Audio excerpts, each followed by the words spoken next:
And when I see people now talking about this story and trying to get onto the Tommy Robinson part of it, I can't help thinking it's yet another deflection.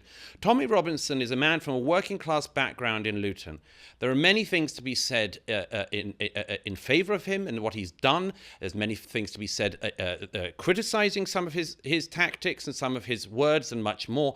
But essentially, he is one of a quite large number, actually, not to be underestimated, a large number of working class people in this country who saw this happen to relatives of theirs, who had girls in their families who were drugged and raped by Muslim gangs.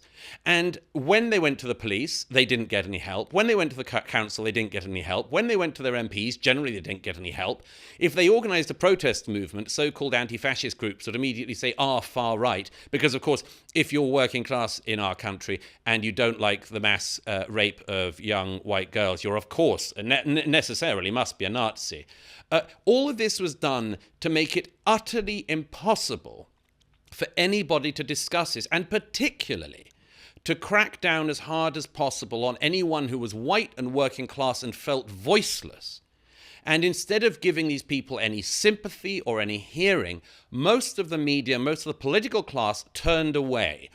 And I'm afraid what we've been seeing in recent days is one perfectly predictable repercussion of that. You can keep a scandal this big down for only so long.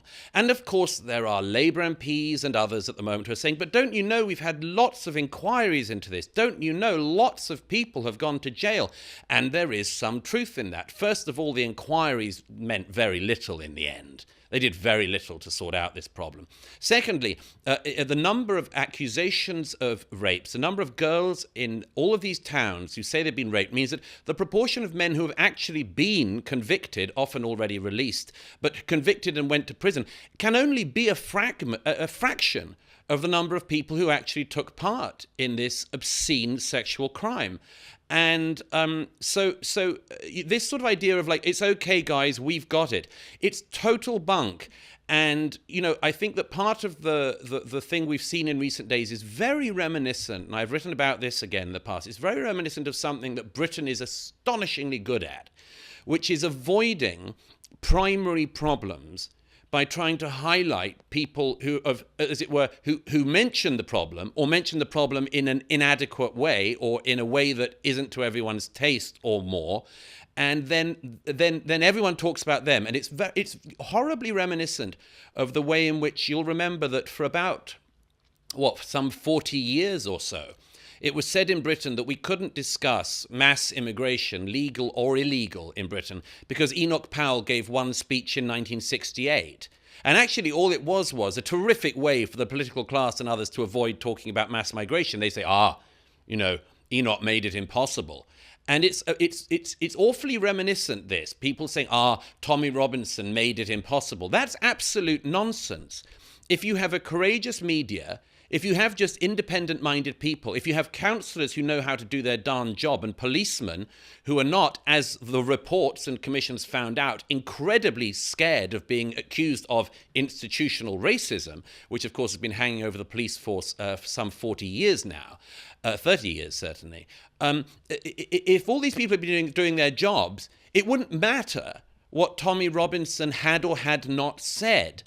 All of this is a deflection. It's always this way. Let's leap at one of the people who has responded to this and say they did it wrong, and then we can keep on not addressing the question. And I think this is a uniquely British vice. What you're talking about there makes me think about the aftermath of the Southport riots. And a lot of people who are commenting about this online, particularly Americans, and I think it's interesting that Americans, or outsiders anyway, seem to notice this more than British people, and certainly British journalists, that in the aftermath of the Southport riots, you had a lot of people arrested and even jailed for saying offensive stuff online. And then you put that against a scandal like the grooming, the raping scandal that we're talking about, where there is a sort of suppression of the truth for a long time, or certainly a stifling of it. Mm-hmm. And yes. A lot of people think that means we are living in a country where free speech doesn't really exist. And for a long time, just saying that was enough to make you seem strangely, absurdly right-wing. But there is a grain of truth in that point. I think there's more than a grain of truth in it, but I'd add one caveat, which is that I think I don't often, as it were, confess my privilege, but let me do it for a moment. There are some of us in the British media, and a very small number of people in the British political class, who have spoken about this issue and related issues for many, many years, indeed decades now. And I'm not saying that is the easiest thing. It's always easier to write the latest piece about what is going on in the mind of Rachel Reeves today or something. I'm not saying it's the easiest story to cover because, of course, you get all the accusations anyway, but it doesn't matter to me. I don't think that caring about backlash or anything is remotely of interest, and journalists shouldn't do it. But I would say that some of us have got a voice, and I feel, at any rate, rather privileged to have that voice and try to use it. But a lot of people don't. A lot of people in the UK do not have columns in The Spectator or the ability to get books published and much more. And the question I've asked for many years now is, what are you allowed to say and what are you allowed to do and how are you allowed to express yourself if you don't have the platform that some of us have worked to get? Because it's not just luck, obviously, but you work for it. But I mean, still, there's some privilege in getting that position.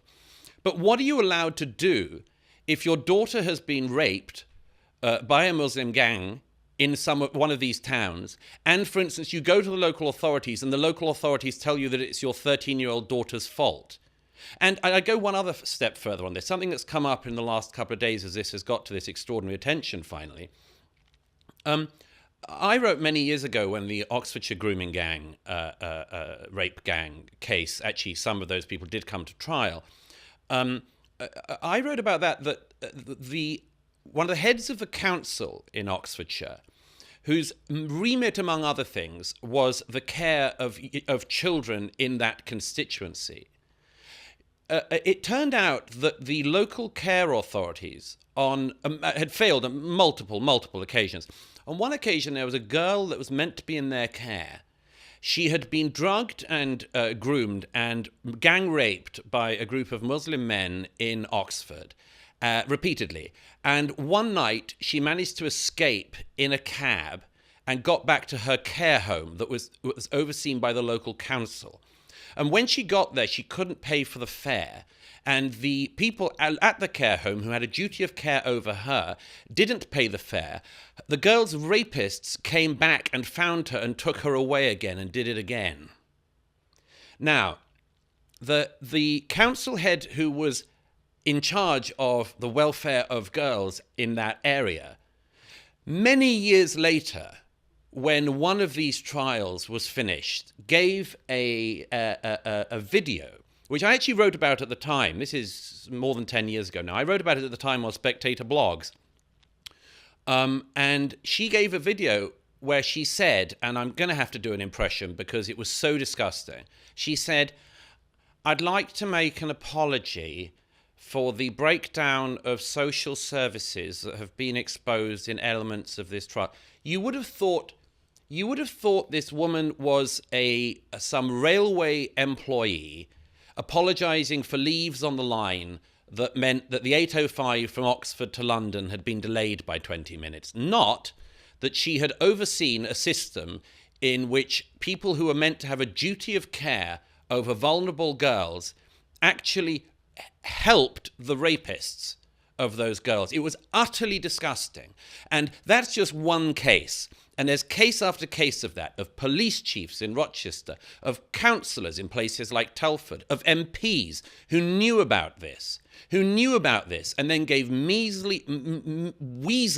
mealy-mouthed apologies years later, if they apologised at all. And not one of these people suffered, not just did they not go to prison, most of them didn't even lose their jobs.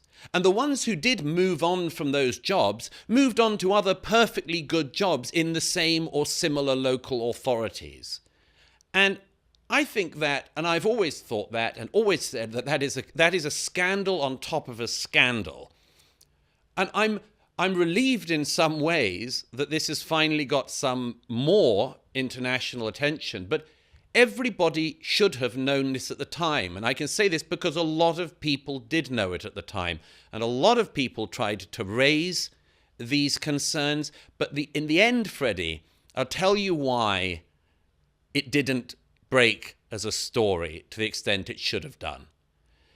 Police, MPs, council officials, and others, including the CPS, decided it was more important not to give what they saw as a gift to the phantasm of the far right in the UK, not to give them the gift of this story. And, that just goes to a very interesting question in our country, which is the job of the police, the CPS, local councillors, MPs and others to squash stories that might show a community in a bad light, including for cover-ups within that community, because, oh gosh, were there cover-ups. Is it to protect that, or is it actually just to pursue justice and the rule of law? And I'd say it's that, justice and the rule of law. And that was exactly what was put as a secondary or tertiary priority by all of these figures of authority in the UK for a quarter of a century. This weekend, the BBC was plunged into crisis after its Director General and Head of News resigned. Joining me to discuss is the Spectator's Associate Editor and former editor of the Today programme, Rod Liddle. Rod, thank you for joining us on Spectator TV. As I mentioned there was the big shock departure of the BBC's Director General and its Head of News at the weekend, in particular over BBC Panorama's editing of a Trump speech. First of all, to start us off, did you think they had to go? I think it's in a way a shame that Tim Davie went, because I think he knew what some of the problems were with the BBC, but he just didn't have the wherewithal to deal with them. I don't think anyone has got the wherewithal to deal with them, if I'm absolutely honest. And if you listen to the Today programme Monday morning, this morning, you will have heard an organisation entirely in denial of both the charges against it. The charges against it not by me or the Spectator or the Murdoch press or right-wingers, but by their own editorial advisor. And they are completely in denial. They are there saying, much as Deborah Turnus, the calamitous boss of BBC News, was saying that there is no institutional bias in the BBC. This was repeated on the Today programme by Mark Damazer, a charming man, utterly deluded, and by David Yelland, the former editor of The Sun, who, if you're reaching for David Yelland, you know you're in a spot, frankly. Don't know you. Tim Davie, he will be re-employed quite quickly, and his future is very bright. It's the BBC that I'm concerned about. And by the way, he's going to be in today. He's not going for a period of months. And I'll tell you this, by the time he leaves this building, we will know what happened and his reputation will be very high. Yeah, and it was remarkable as well, even before the resignations, you had all these sort of BBC outriders and defenders, people like Nick Robinson, John Simpson, basically saying, there's no real big problem. It's just a kind of right-wing attack. I mean, do you think it kind of makes the problems worse for the BBC in a way, that they can't kind of acknowledge where there are actual problems? No, it is the problem. That is the problem with the BBC. So enclosed are they in that bubble, and so buttressed as well by a tranche of the population which will say the BBC right or wrong, that nothing ever gets done.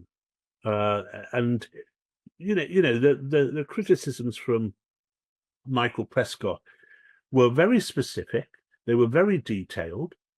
And individually, the BBC kind of puts its hands up and says, yeah, you're right.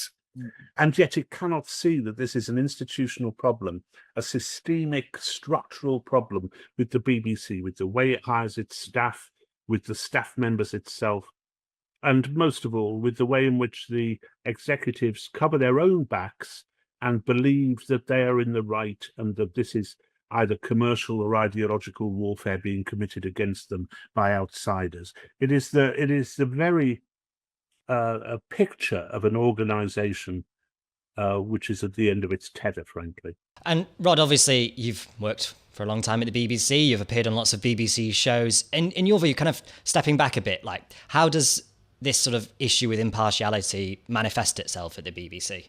It's manifested itself by the output, but also by I remember back in 2002, the reform. I can't remember what it was called. Was it called UKIP? I think it was pre-UKIP even.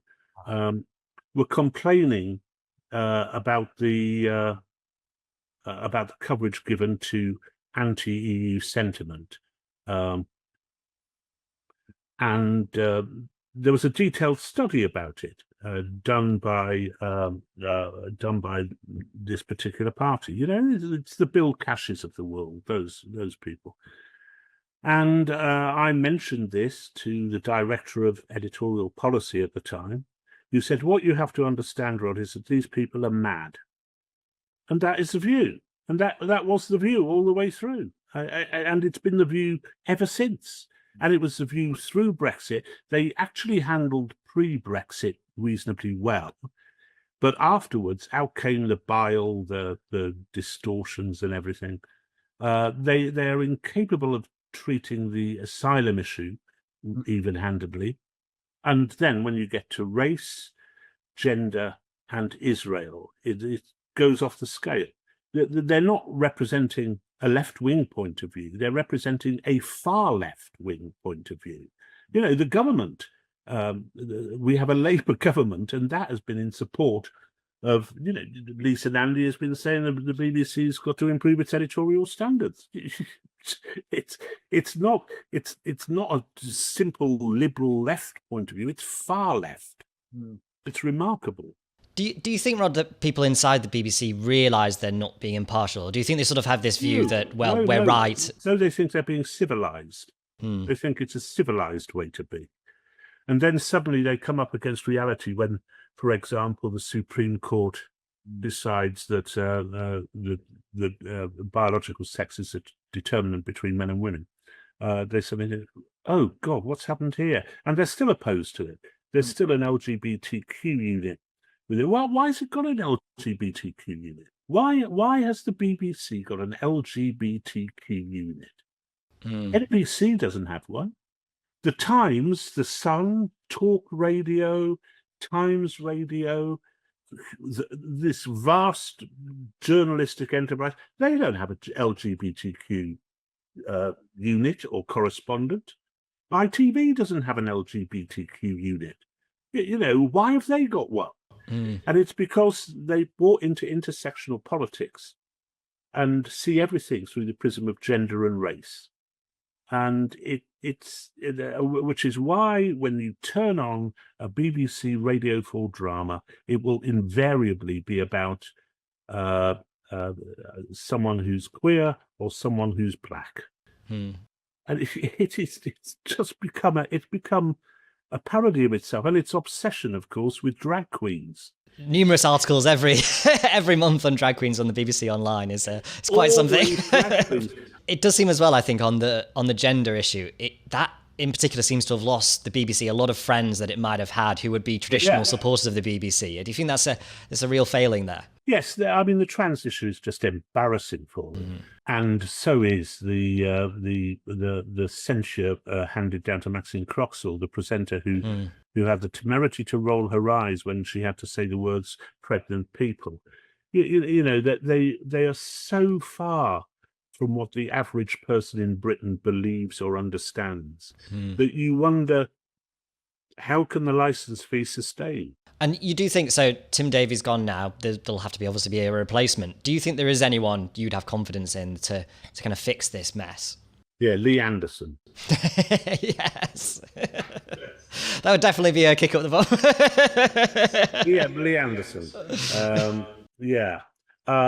I've said before, I think Trevor Phillips would be a great choice. I saw a shortlist, and it depressed me enormously. There were 4 women, all of whom working, all of whom have been enveloped in the same culture as the executives they are supposed to put on a better path. Absolutely no use at all. Whereas if you've got someone like Trevor Phillips, who I think is a first-rate broadcaster, knows journalism inside out, was the boss of the Equality and Human Rights Commission. What's wrong with that? I think that's a really, really sensible suggestion. I mean, if there is some hope for the BBC. They've got Samir Shah as chairman. He's a good bloke. But I don't know. I just don't know how you change, how you bring enlightenment to them. It's just beyond me. You see, it's back. I can't remember when it was, but there was Richard Tate, the guy from ITN, did an independent study into the BBC back in the 2000s, early 2000s, and he said one of the points in his report was, you have to own up to your bias, to your opinions. You have to realize that the political things that you believe in are opinions. It's not a question of fact or error. It's an opinion. It's your view. And they have never done that. That is the one thing they have never done. And it does seem to be a big blind spot, is that often impartiality is about what you choose to focus on as well as how you focus on certain issues. And it's quite a tough one to fix that, isn't it, I suppose? You would never, ever, I mean, ITN's guilty of it as well to a degree, but you would never, for example, for a long while, see a drama program in which a black person or a gay person was the villain. I mean, which to my mind is racist. It's patronizing and racist. You very rarely saw a news story on the protests outside abortion clinics, which actually heard the views of those who were protesting outside abortion clinics. It was all about what a crime this is against women.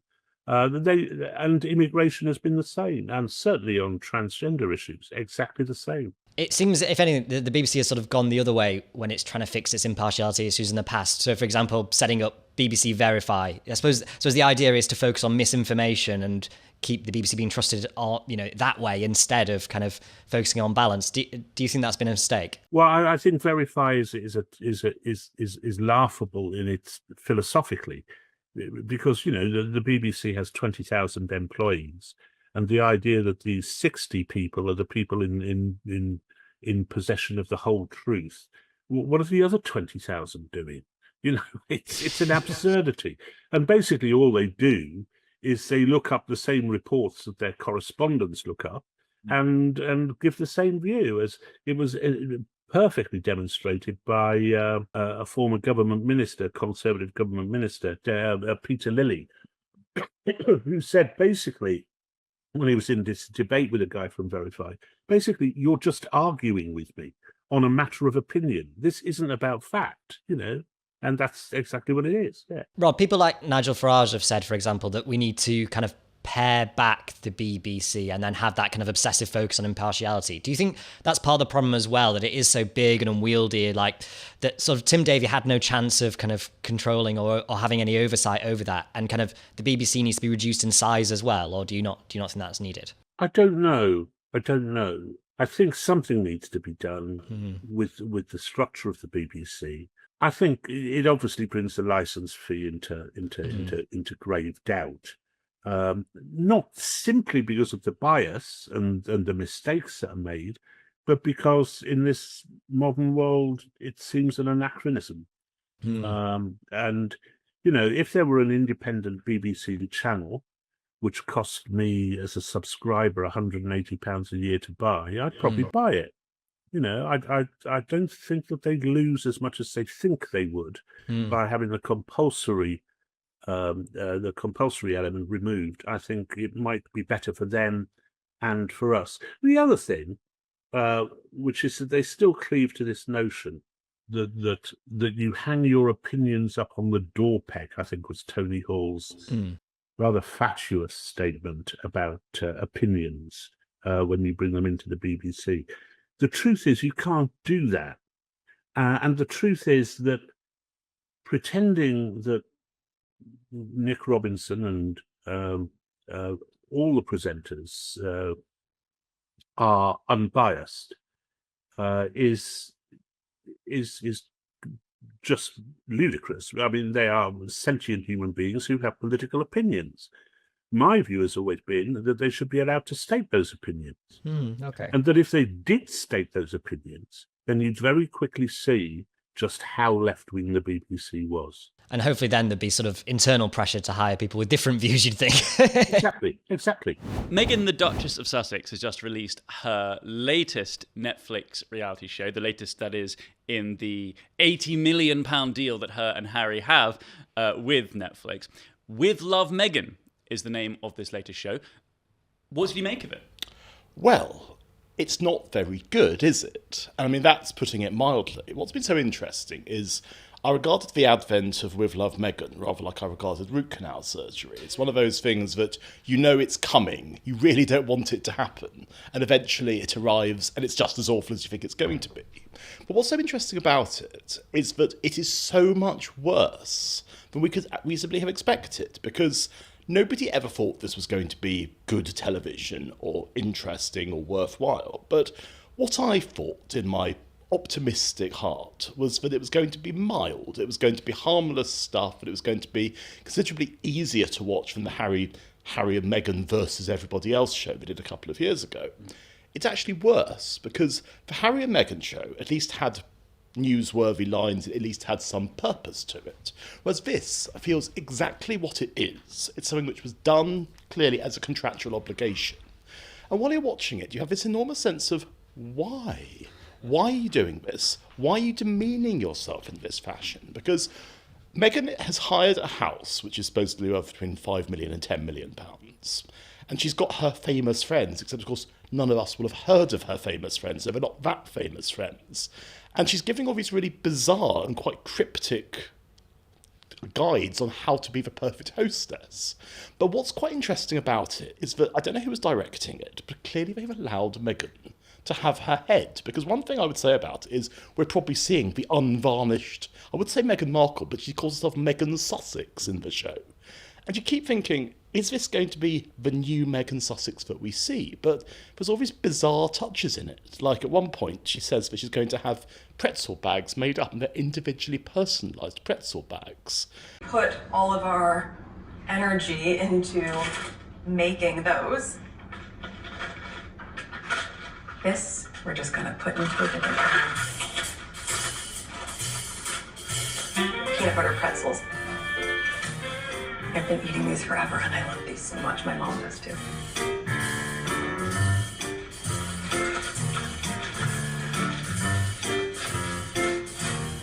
I know that Daniel loves peanut butter. I'm still going to label this. You always want to be conscious if someone has a nut allergy. And there's another moment where in this wonderfully demeaning and high-handed way, she keeps saying, even if you have a little flat somewhere, you can still make it lovely. And it goes on and on like this. And one of my favourite moments is she starts rhapsodising about radishes. And I was thinking, what does this remind me of? And I realised it's Uncle Monty and With Nell and I. He was the last person to be so obsessed by radishes as Meghan Sussex. So when you say it's bad, what kind of badness are we talking here? We're talking just monumentally dull kind of badness? No, we're not. We're talking something actually beyond that. We're talking... I don't think anybody at Netflix could have seen the show before it went out. Because it's not entertainment. It's not edifying in any way. It's really, really bizarre. I mean, there's aspects of camp and aspects of silliness. I mean, at one point, Meghan declares, "My bacon brings all the boys to the yard." It's not my perfume that's bringing them all in. My bacon brings all the boys to the yard. And you just keep thinking, but why? And then Prince Harry doesn't appear till the last episode, and we're told that he's a salt fiend and that he likes chicken and bacon and things like that. But you keep thinking, why? Why? But I suspect that it's the end of its £80 million deal with Netflix. Had it been received warmly and with any excitement, you might have seen, okay, this is the next step, this is the Meghan 2.0. But in fact, it's been absolutely torn to shreds. And what's so interesting is traditionally, the right-wing press have always had it in for Meghan, whereas the left-wing press have tried to defend her because she's a woman of colour, she's a woman, she's up against the evil patriarchal royal family. This time round, everybody is united in how bad this show is. I mean, if you look at The Guardian, they're giving it 1 star and Marina Hyde's tearing into it. And then you look at Julie Burchill in The Spectator, who is also tearing into it, and you think Marina Hyde and Julie Burchill on the same side as last. Do you think there's an element to the reaction to it that is it starting to feel a bit overblown? I mean, here we are talking about it because out of a suggestion from our producers, but at a certain point, don't you think there was a lot of quite genuine anger about the Sussexes and about the decision to leave the royal family and how that was all handled? But don't you think the general viewer at this point just ceases to care at all? I mean, they're not even angry anymore, surely. They're just tired of the whole thing. And don't you think that perhaps a little bit of the press reaction we have to it, such as the Sun's front page on Tuesday, complaining about the fact that Meghan wants to call herself Meghan Sussex and yet has only ever spent 6 hours in Sussex. But aren't those sorts of front pages, aren't they trying a bit hard now? I think we've come to the end. I think for what this show is going to be, it will be the end of a Netflix deal, because I suspect we'll see in a week or so, people aren't watching it. I mean, it's an effort to watch a single episode, because each episode is 40 minutes long. And you've got to have a lot more interest in Meghan Sussex. And you nearly said. I nearly said the dread name. Yeah. But no, I suspect that because there's this big flurry, there's going to be the As Ever lifestyle and homeware brand, which is being done in conjunction with Netflix. And if I was Netflix's content officers, I'd be thinking, why? We're flogging a dead horse. Nobody cares. And it's interesting because Meghan obviously has this, I would say hit squad, that's too strong, this band of acolytes call themselves the Sussex Squad, and they're very keen, as I found out to my cost, to be quite vicious on social media to anyone who's disrespecting their goddess, their domestic goddess, I should say. But what's quite clear is they'd have to go after so many people in so many different directions who's been criticising the show. But you think, well, even this committed band of people couldn't have the time to do that. So when you say that you found this out to your cost, you're saying that they came after you? Oh yes. I was writing an article, one of the milder articles I've written for The Spectator, in fact, and I was pilloried with personal abuse, pictures of my wife and child being distributed all over social media. And of course, these are the kinder, gentler people. And one of them actually said to me, "We're not going to stop until you leave her alone." I was thinking, we could be here a while. As you say, this is coming to the end of the £80 million deal with Netflix. There's been sources speaking to the press saying that now Harry and Meghan are on borrowed time with Netflix. Is this their last shot, really? Yes, I think that's a nice, simple answer to that. I can't see that any other broadcaster is going to look at this, because essentially the Oprah interview was, if you like, the high watermark. It was the point at which people actually were interested. It was a point at which the stories genuinely were revelatory. I mean, now we're just watching the same thing, same old thing, several years on. There's nothing left to say. And I don't know. I mean, what you could potentially do is you could potentially have a situation as with his Baldwins, where you have a Meghan and Harry docu-soap, where you follow them in their life in Montecito. I could see that happening, but that's a tacky step too far. But on the other hand, I mean, I am beginning to feel sorry for Meghan, if you can believe it. Yeah, I mean, if even you're saying that, Alexander, that we really have entered a new reality. Where does this leave them financially, though? Because, I mean, without things like the Netflix money, they obviously have a very lavish lifestyle. Viewers may remember that, during those Megxit years, there was a lot of talk in terms of finances when it came to personal security. I mean, all that stuff is very expensive. So what options now are left open to them, really? Well, I mean, I can't imagine they're going to be high and dry, because Harry will always be a member of the royal family, despite the fact that he's exiled to Montecito. And given that Donald Trump has very magnanimously said that he will not be sending him back to Britain, it's interesting, isn't it? Because Trump obviously has been very keen to say all these other people must leave his country, but not Prince Harry. So that's quite amusing. But they will always have a cachet. They will always have a celebrity cachet, whatever happens. But I do feel there is a possibility it's going to end up like the Duke of Windsor and Wallace Simpson, who are people who essentially sung for their supper for decades after the abdication crisis in 1936.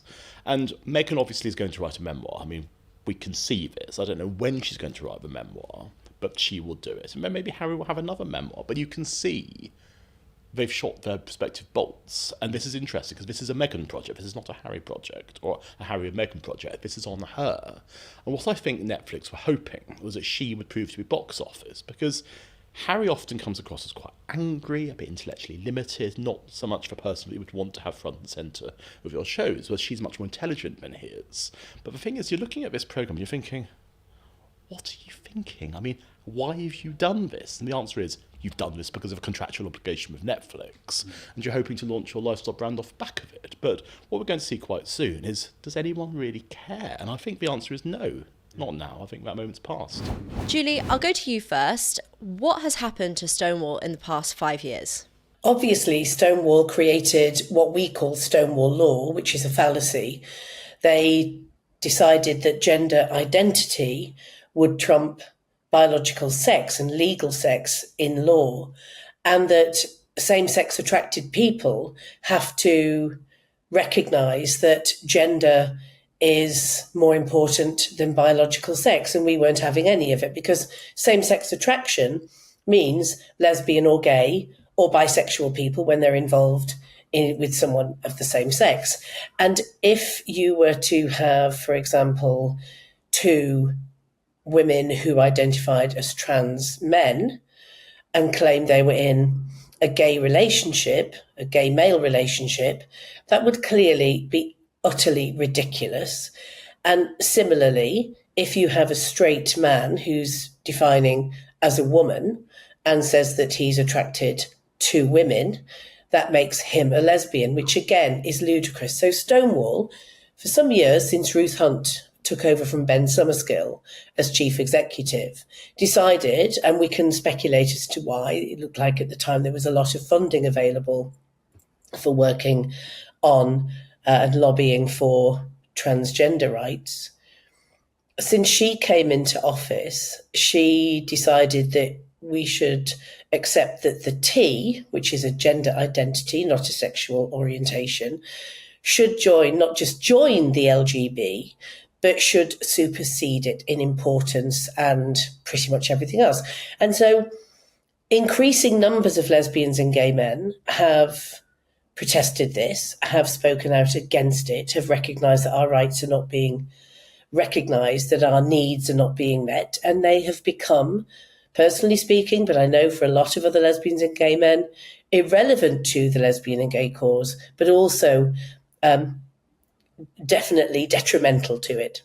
Simon, you were one of the co-founders of Stonewall years ago, and you must have seen it's changed dramatically since. How sad are you to see the state it's in now? And at the time of founding it, did you expect it to take such a direction? No, I think one of the things about being in at the start of something is that you start it, you do your bit, and then you hand it over. So to some extent, I think the worst thing for me to do is, well, it wasn't like it was when we started it, because actually things never are. So they change, and that's fine. What I think is distressing, and I've always said this, this has been my constant critique really of Stonewall, is that if you look at the way in which Stonewall went about achieving what it ultimately did achieve, so 1989 to 2014, it went from a set of discriminatory laws mainly about men, but therefore affecting lesbians, to a position of equal marriage and therefore legislative equality. If you look at the way in which it did that, it did it by creating broad alliances of people around a big principle. And the big principle was not, we are fab, you must like us, you must do what we say, you must submit to our homosexual will. What we did was we said, actually, what we'd quite like to do is to establish equality so that lesbians and gays can contribute to a society that we can all live in. So we'd like to have the option to defend the country, join the military. We'd quite like to have the option to bring up children, foster, adopt. We'd quite like the option to participate in one of the building blocks of society, i.e. a legal recognition of our relationships. And what you can do around those bigger principles is you can draw in a very broad alliance of people. So that is what actually creates the change. what's happened since 2014 is that Stonewall has turned from building those big alliances into making kind of unilateral demands of people. And actually, the problem with that is it's just bad politics, because in the end, and you can see it now, is that people just start to kick against it. So, people are by and large, I worked with a fire service the other day in my business, Diversity by Design, and we take scenarios and we give them scenarios, and then people get to, discuss them on their small tables, and then we have a big discussion.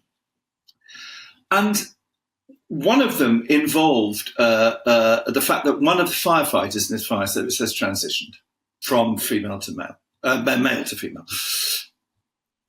And they wrote a letter to all their colleagues saying, look, this is what's happened, this is what I've done. And the sentence in the middle was, if you misgender me, don't worry, just apologise and we can move on. What really interested me about hearing these people in the fire service, both the firefighters, they call them the Green Book and the Grey Book. So the Green Book is the professional services and the Grey Book is the frontliners. Grey Book and Green Book were both talking about, really, they were perfectly happy to find some way of accommodating this, of moving on, of working out so they could still go on preventing and putting out fires. What they kicked against was being told to apologise. In other words, what they were kicking against was the imposition of a form of thinking, speech, whatever, with which they did not agree, and in some cases which they thought was quite simply an untruth.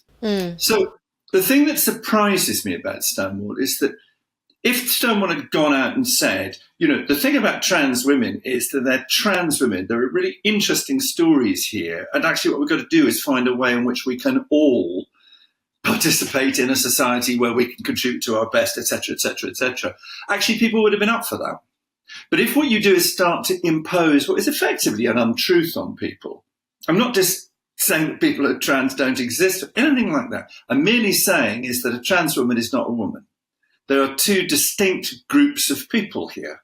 And if you impose the one on the other, people will resist it eventually. And do you think, Simon, that the rot set in with this before they went completely bonkers on the trans train with the "some people are gay, get over it," very aggressive style messaging that just rankled for many people? Yeah. What do you mean, get over it? I'll tell you what I always think of. I always think of civil partnerships. The whole point about civil partnerships, so you'll remember this was the sort of precursor to equal marriage.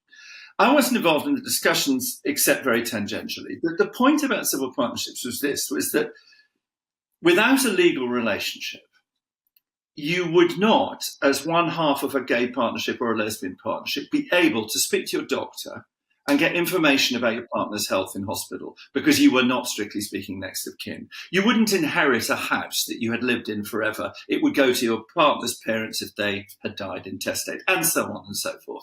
Manifest inequalities. So what we needed was a legal relationship which would guarantee and require of us the rights and responsibilities that everybody else had. So if we'd gone for marriage, if they'd gone for marriage, if Stonewall had gone for marriage, they would not have got it, because in the House of Lords, particularly the religious nominees in the House of Lords, think they own marriage, and they would have opposed it. It basically would have been defeated. But the point is, what were we trying to achieve? What we're trying to achieve was that legislative recognition of the relationship. And so civil partnerships are a really good thing to do. It was a clever way of a halfway house.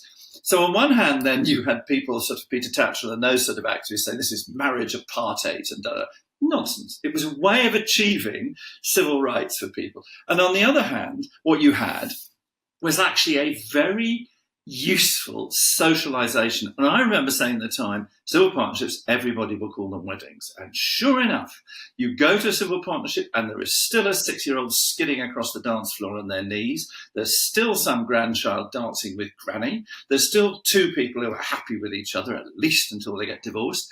It's all going well. And what people did was they started going, oh, it's like weddings. So when it came to equal marriage, people kind of got used to it.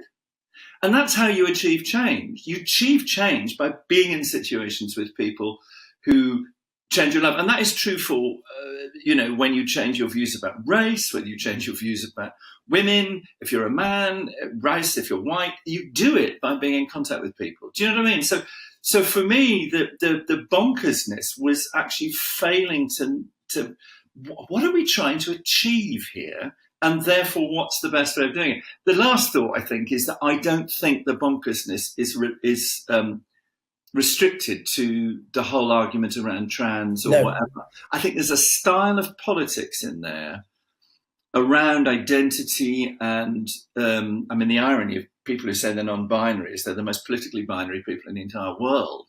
But there's a style of politics there that says that demands total agreement and separates you're for us or against us. So, sorry, last thought, but Ibram Kendi, the famous anti-racist writer in America who's just had to give up his research institute into such things. But nonetheless, his famous quote is, the answer to past discrimination is present discrimination. Now, I just don't think that's a politics which creates change. I think it creates resentment and kickback.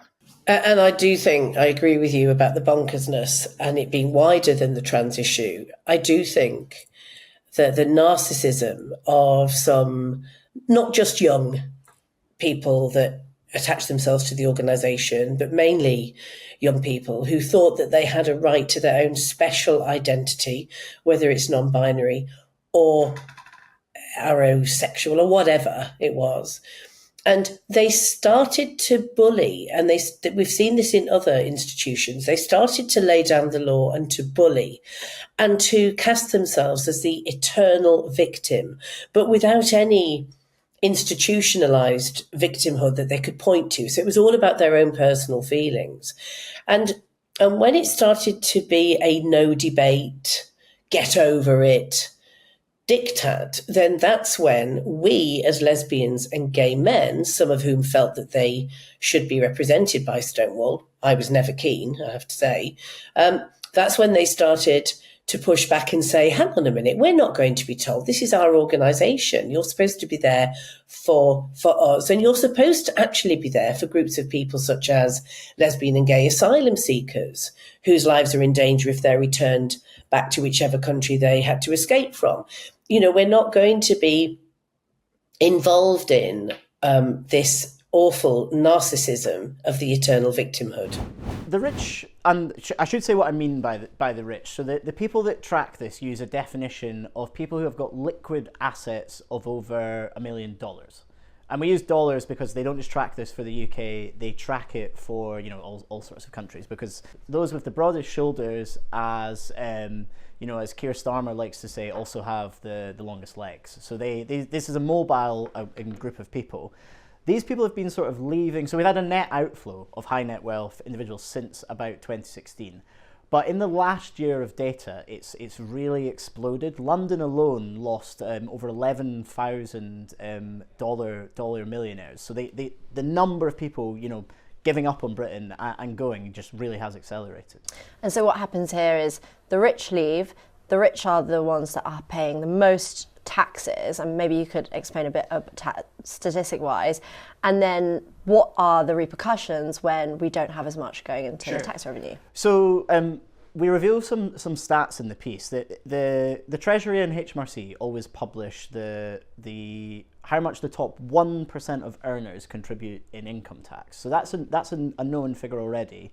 And that's about a third, so almost a third of all income tax that goes into the inland revenue comes from just the top 1% of taxpayers. But what we reveal in the piece is from this Freedom of Information request that our brilliant Director of Research, John O'Neill, did about what happens when you zoom in even further. So if you look at the top I'm going to get this wrong, it's either the top 0.1% or the top 0.01%. Yeah. Go and look at the piece to check it out. But one of those two counts for just about 4,000 people. But they still bring in 6% of the tax take. Now, what that means is, what that means in practical sort of cash terms, that's about 4 million each. So if just one of those people left, then it would take 1,300 ordinary taxpayers to replace them. So in other words, we'd need to create 1,300 new jobs that were paying enough to go into income tax to replace just one of those people. And as I also reveal in the piece, there's multiple people that we know for a fact have left, regardless of what the sort of survey data shows. And then obviously on to your second point about what this means for the UK. We've talked on Spec TV before, we've written on the website and indeed the magazine many times about, the dire fiscal position that Britain's in, the challenges that the Chancellor has about keeping her headroom and balancing the books to pay for the ever-expanding size of the state, whether that's for benefits, for, NHS, these are bottomless pits of money. And why this is an issue now is if you look at last year's tax take, the government makes all the decisions based on what the OBR, so the Office for Budget Responsibility, expects it will be getting in tax revenue and what it will have to borrow. And last year it had to borrow £15 billion more than had been forecast. And a large part of that is the tax take being lower than expected. Now, there's a number of factors here. That part of it's to do with weak economic growth. But I posit in the piece that part of the tax take dropping is because of these wealthy taxpayers leaving Britain. How significant was the decisions around the non-DOMs that Rachel Reeves changed in the autumn statement? Yeah, so it is exactly the non-DOMs. That is what has set people off. I've heard discussions about, people are a bit upset about the VAT on private schools, issues with changes to capital gains tax and income tax. But when I spoke to wealthy individuals, but also wealth managers and lawyers for non-DOMs for doing research for the piece, they all came down to the non-DOM reform. Now, in fairness to Rachel Reeves, the non-DOM regime was actually abolished by Jeremy Hunt in the spring budget last year in a sort of act of desperation, really. One of the people I spoke to made the point that the wealthy people have always seen the Tories as kind of their defenders of wealth creation, the defenders of people who they would say have earned money, and they were sort of abandoned as the Tories sort of threw the kitchen sink at trying to not be wiped out in the election. But what Rachel Reeves then did, which is what they say has really sort of killed the game for wealth in Britain, is this technical sort of point, which is called grandfathering. So when you set up when you set up a trust for inheritance tax purposes, it's not unusual that the government makes reforms. So we first saw the regime that governs inheritance tax and trust changed in 1980, and then again by Gordon Brown and also by George Osborne. But grandfathering was this accepted convention that if you changed a trust or changed the rules around how trusts are taxed or what's taxed, it would only apply to trusts created after that date. And I think people would just see that as a it wouldn't be backdated. Exactly, it wouldn't be backdated, it wouldn't be retroactive. But what Rachel Reeves has done is she said the changes she made were basically that inheritance tax will now apply to worldwide assets. But rather than, and that follows on from what Jeremy Hunt did. But what Rachel Reeves did is she said, we're getting rid of grandfathering.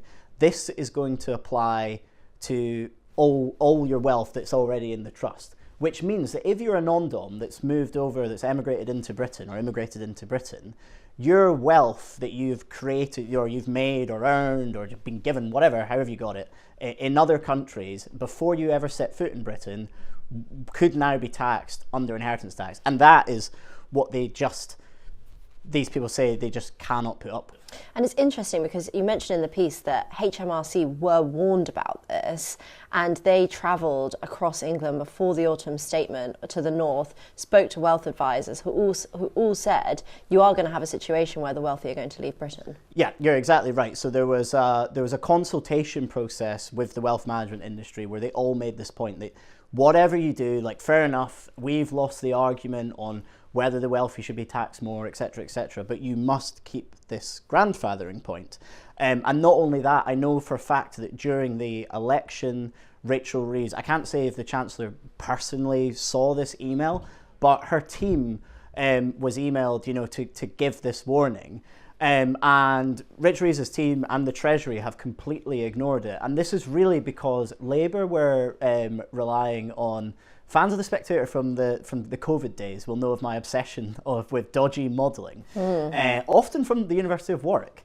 And those guys, obviously, although a different team completely, have struck again. Labour were relying on this paper put together by economists from the University of Warwick and also the London School of Economics.